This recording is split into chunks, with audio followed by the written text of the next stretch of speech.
kitabnya Syekh Nawawi Al-Bantani yang berjudul Kashifatus Sajjah. Kita membahas saat ini tentang hal-hal yang bisa merusak kepada sholat. Tabtulu as-sholatu, sholat batal bi'arba'a asyarata khislatan, dengan disebabkan oleh 14 macam. Jadi ada 14 hal-hal yang bisa merusak atau membatalkan sholat. Bahkan kata Syekh Nawawi bi'aksara min dzalika, bahkan lebih dari 14. Nah, lafaz khislah ini, wal khislatu, ada lafaz khislah bikasril kha'i, dengan dibaca kasrah kha'nya, khislah gitu ya. Artinya apa? An-nau'u ialah macam. Jadi ada 14 macam yang bisa membatalkan sholat. Ada 14. Wal farqu bainal mufsidi wal mubtili, perbedaan di antara mufsid dan mubtil. Apa bedanya? Mufsid itu artinya sesuatu yang merusak. Kalau mubtil sesuatu yang membatalkan. Rusak sama batal, apaan ini? Kan begitu. Rusak sama batal kan seolah-olah tidak terlihat beda. Merusak sholat, membatalkan, apaan yang beda? Dari segi lafaz ini punya perbedaan. Annal mufsida, sesungguhnya mufsid, yakni sesuatu yang merusak sholat, ma yaqra'u ba'dal in'iqadi, sesuatu yang muncul setelah sholat itu jadi. Ketika sudah takbir, Allahu Akbar, ada yang membatalkan, itu namanya mufsid. Ketika sholat sedang berlangsung, wa huwa al-muradu huna, mufsid itu yang dimaksud di dalam pasal ini.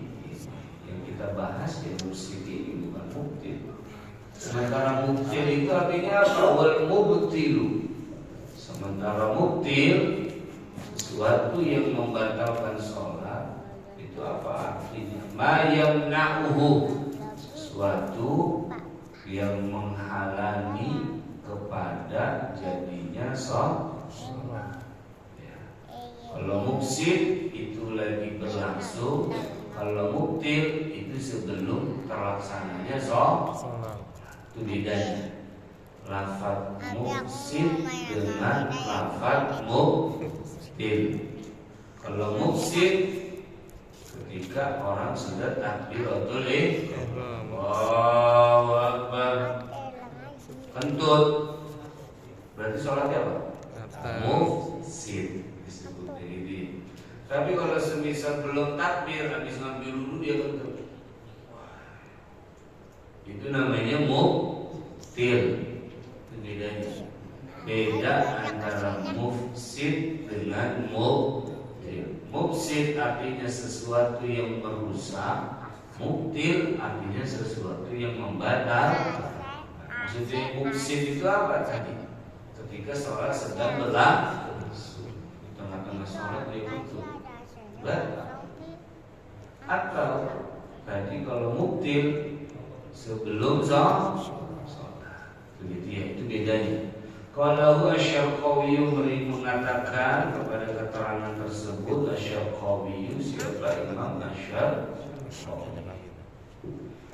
Apa yang 14 itu? Ahaduha, yang pertama, bil hadasi, sebab adanya hadas. Sebab hadas, baik hadas kecil disebabkan oleh kencing, ya, kentut, buang air besar, itu ya, batal.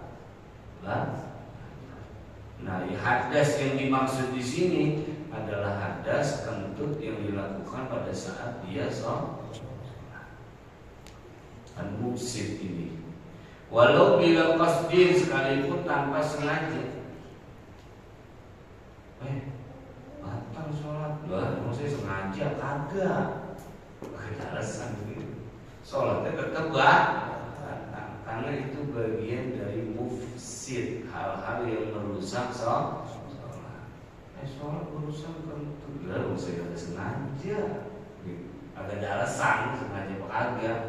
Kalau udah namanya kentut, ya sholatnya au kriha alaihi, atau dia dipaksa untuk hadas.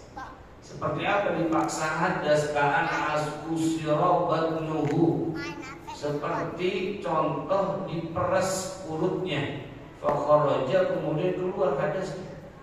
Lagi sholat, punya kawan yang kebangetan bercanda mulu begitu lagunya. Lagi sholat, itu ditekan nih temen. Akhirnya belum apa batal sholatnya? Wong saya keluar kentut gara-gara dia perut saya diperas, tetap batal. Ketika diperas fakharaja, keluar tuh kentut, itu kentut belum batal sholatnya, baik tanpa sengaja atau dipaksa. Kemudian wala farqa, dan tidak ada perbedaannya fil butlani, di dalam kebatalan, bainal mutatahhiri, di antara orang yang bersesuci, wa ghairihi, dan yang tidak bersesuci. Yang tidak bersesuci siapa? Contohnya tafaqidit tahuraini, seperti orang yang tidak bisa dua bersesuci, yakni tidak bisa berwudu dan tidak bisa tayamum. Nah, kebatalan orang yang sebab hadas itu nggak ada bedanya, mau dia wudu atau kagak wudu, mau dia tayamum atau tadi itu. Contoh, kan makanya kalau kita ini kan debu harus nyata debu, kayak di pesawat nggak usah tayamum, ngapain nggak ada debu? Karena kita udah belajar tayamum, debu itu harus yang nyata debu, iya. Bukan ras-rasnya dia nggak kelihatan. Kan kalau kayak di pesawat nggak kelihatan. Bahasa kita kan ras-ras itu, bukan debu secara nyata. Ya maka saat itu nggak usah wudu, nggak usah tayamum, sholat aja udah. Nah, bagaimana ke dalam sholatnya orang yang nggak wudu, nggak tayamum, terus kentut, dia tetap batal sholatnya. Kagak ada berbeda. Paham maksudnya ini? Enggak.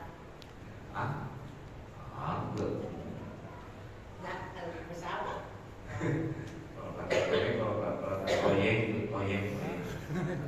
Kalau kata paham, berarti nggak pernah mandi pagi, mandi pagi aja.